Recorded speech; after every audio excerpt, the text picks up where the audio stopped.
వీళ్ళ అభివృద్ధిలో జగిత్యాల నియోజకవర్గానికి ఏదైతుందో మొత్తం రాష్ట్రంలోనే ఒక ప్రత్యేకమైన స్థానం ఉందంటున్నాను.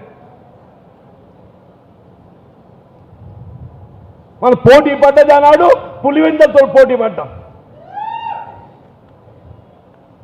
నిన్న మిత్రుడు అడుగుతున్నాడు అభివృద్ధి అంటే, నేను ఇవాళ చెప్తున్నా, నేను జగిత్యాలలో చేపట్టబడ్డటువంటి కార్యక్రమాలు నీ కొడంగల్ లేవు, నీ సిద్దిపేట లేవు, సిద్దిపేట లేవు అని చెప్పట్టున్నాను.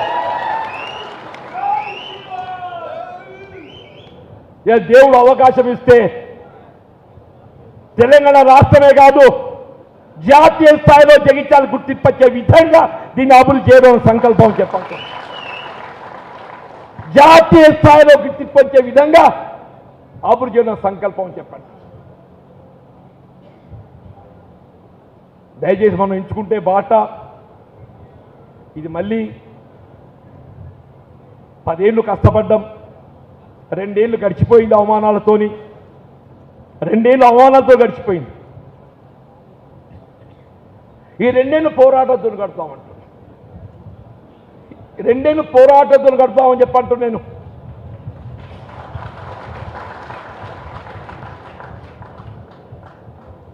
మన లక్ష్యం ధర్మం, ధర్మ పోరాటం, మన ధర్మ పోరాటం చెప్పండి, న్యాయం కోసం పోరాటం చేస్తాం, మన హక్కులకు పోరాటం చేస్తామని చెప్పంటున్నా. ఆ హక్కుల సాధన కొరకు నా భుజం తట్టి నాకు అండగా నిలవాలని కోరుతున్నాను సవినయంగా.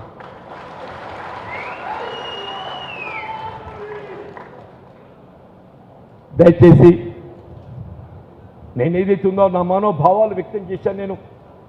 నేను అనుభవిస్తున్నట్టు ఒక మానసిక క్షోభ వ్యక్తం చేశాను.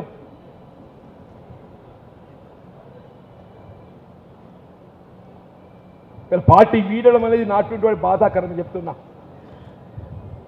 నేను స్క్రీన్ గీసుకొని ముఖ్యమంత్రి కావాలని చెప్పి కాంగ్రెస్ పార్టీలకు రాలేదు.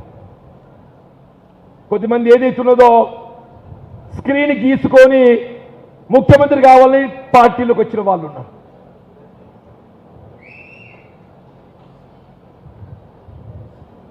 నేను పార్టీలో చేరినాడు ముఖ్యమంత్రి కావాలని కోరుకోలే, నేను ఇవాళ కూడా కోరుకుంటాను.